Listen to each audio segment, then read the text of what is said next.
मरकजी वजीर मुख्तार अब्बासी नकवा ने कहा है कि हज गुज़िश्ता 2 बरसों से कोरोना बहरान की वजह से नहीं हो रहा था।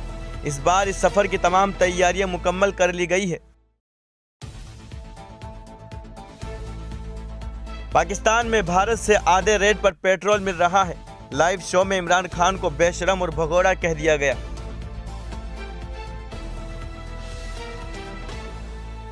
शदीद एहतिजाज के बाद सदर गोताबाया ने 5 रोज में इमरजेंसी उठा ली है। मुल्क भर में चीन के खिलाफ मुजाहिरे भी। 2 साल बाद मुसलमान पूरे तज को एहतिशाम से रमज़ान का एहतिमाम कर रहे हैं। बाजार में रौनकें लौट आई है।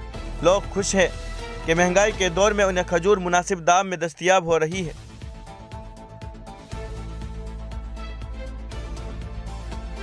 दिल्ली की अदालत ने मीरान हैदर की दरखास्त जमानत मुस्तरद कर दी है।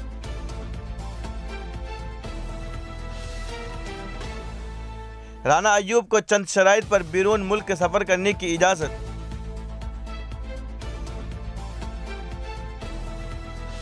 श्रीलंका के वजीर खारिजा ने ओहदा संभालने के 1 दिन बाद दिया इस्तीफा।